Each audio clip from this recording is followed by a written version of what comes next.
बच्चों, आज सत्र 2020-21 का प्रथम दिवस है। वैसे तो यह सत्र अप्रैल 2020 से ही प्रारंभ होना चाहिए, लेकिन विश्व में फैले हुए महामारी, जिसे हम कोविड-19 के नाम से भी जानते हैं और प्रचलन में जिसे हम कोरोना कह रहे हैं, उसके चलते 2 सप्ताह का विलंब हो गया। विलंब का कारण भी आप सभी जानते हो, क्योंकि जिस घर में रह रहे हो, जिस परिवार में रहे हो, जिस समाज में रह रहे हो, तुम सभी लोग इस बात को जानते हो कि हमारे देश में भी केंद्र सरकार की तरफ से आदरणीय प्रधानमंत्री जी ने देशवासियों को संबोधित करते हुए इस महामारी से बचाव के लिए कहा कि केवल एक ही विकल्प है और वह विकल्प है सोशल डिस्टेंसिंग, अर्थात सामाजिक दूरी। हम एक दूसरे से दूर रहें, बचें, हाथ पैरों को हमेशा धोते रहें, साफ सफाई पर ध्यान दें और किसी भी प्रकार के संक्रमण होने से स्वयं अपनी बचाव करें।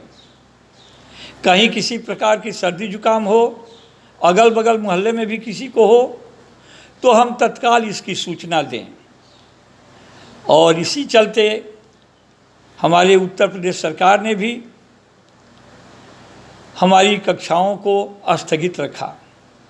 लेकिन जब ऐसा आभास हुआ कि यह प्रक्रिया अब 3 मई तक जाएगी, हो सकता है कि 3 मई तक भी इसका समाधान न निकले, आगे बढ़ जाए, बच्चों का बहुत अहित न हो, पठन पाठन काफ़ी अव्यवस्थित न हो, इसको ध्यान में रखते हुए सरकार ने ये तय किया कि सभी शिक्षक आधुनिक तकनीक का प्रयोग करते हुए अपने बच्चों से मिलें, उन्हें संबोधित करें और पढ़ने के लिए प्रेरित करें।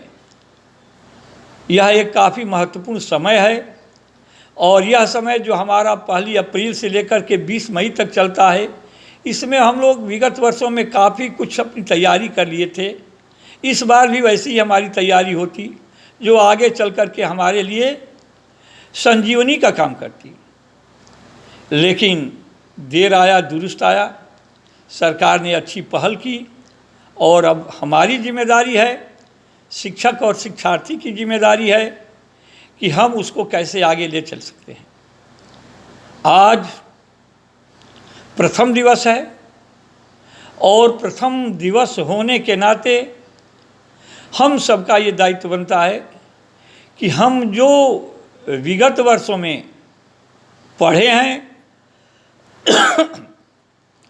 जिसका हमने संकलन किया है, अध्ययन किया है, वह कहीं इस बीच या इस अवधि में हमसे भूल तो नहीं गया है, कहीं हम इसको भुला तो नहीं दिए हैं।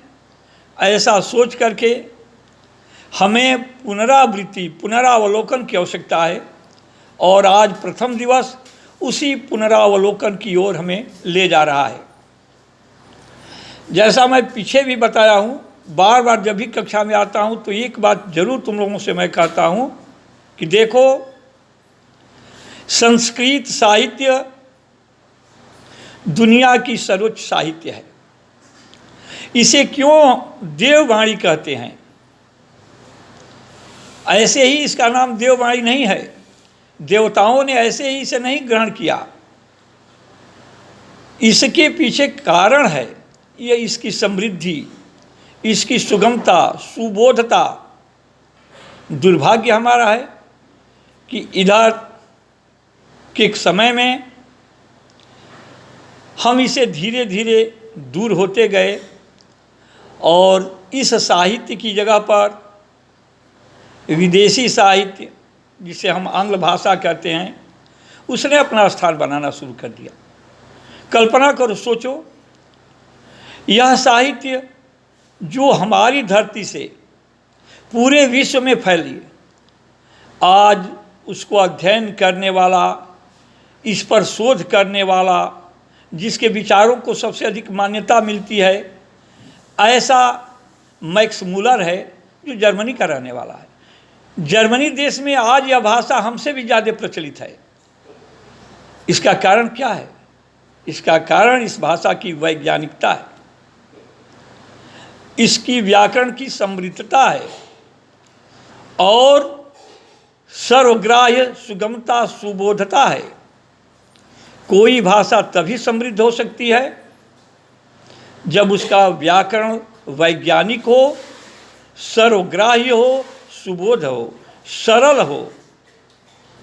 और मुझे ये कहने में थोड़ा भी संकोच नहीं है कि महर्षि पाणिनि ने तो इसकी व्याकरण को इतना सुगम बना दिया, इतना सरल बना दिया, इतना वैज्ञानिक बना दिया कि अन्य भाषा और अन्य भाषाओं के व्याकरण इसके आगे बिल्कुल अव्यवस्थित से नजर आते हैं। अष्टाध्यायी में हम देख सकते हैं कि हमारी संस्कृत भाषा का व्याकरण कितना सरल सुबोध है। और साहित्य की बात करें जहाँ तक,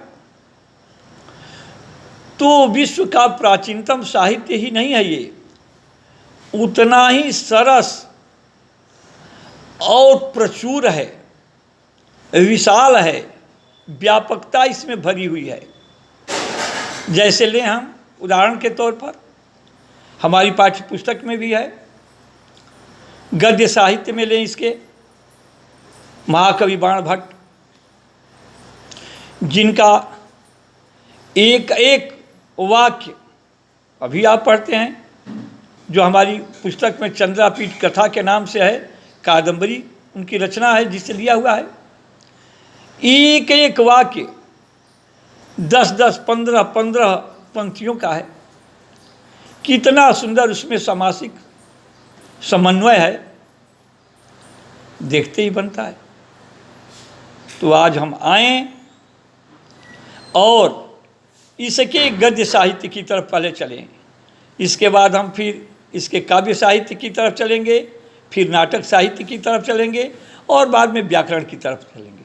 आज पहला दिन है, तो आज मैं पहले दिन महाकवि बाण भट्ट द्वारा रचित कादंबरी पुस्तक से, जो हमारे इस सिलेबस में, हमारी इस पाठ्य विषय में चंद्रापीठ कथा के नाम से समाहित किया गया है, हम उसका अध्ययन करेंगे। अध्ययन से पहले जब तक हम उस रचनाकार के बारे में नहीं जानेंगे, तो उसकी रचना का अध्ययन कैसे बेहतर ढंग से कर सकते हैं। रचनाकार महाकवि बाण भट्ट संस्कृत साहित्य में अपना एक बड़ा ही महत्वपूर्ण स्थान, व्यापक स्थान रखते हैं। कहा भी जाता है बाणोशिष्टम जगत सर्वम। उन्होंने अपनी रचना में कहीं कुछ छोड़ा नहीं है, सब कुछ अपनी रचना में उन्होंने समाहित किया है। ऐसा लगता है कि साहित्य के व्याकरण का या साहित्य की भाषा शैली का कोई ऐसा पहलू नहीं है जो उनकी रचना में समाहित समावेशित न हो। महाकवि बाण भट्ट की यह रचना 3 जन्मों की कथा पर आधारित है, जिसे कुछ लोग काल्पनिक कथा कहते हैं, लेकिन रचनाकार ने उस काल्पनिक कथा को जितनी सजीवता दी है, ऐसा लगता है पढ़ने वाले को, पाठक को ऐसा लगता है कि वह बिल्कुल हमारे बीच की कोई कहानी, हमारे बीच की कोई कथा है, हमारे बीच का कोई संबंध है, हमारे बीच की कोई भावना है। तो हम आएँ और आज यहीं से शुरुआत करेंगे, फिर अगले दिन इसके आगे हम लोग पढ़ेंगे।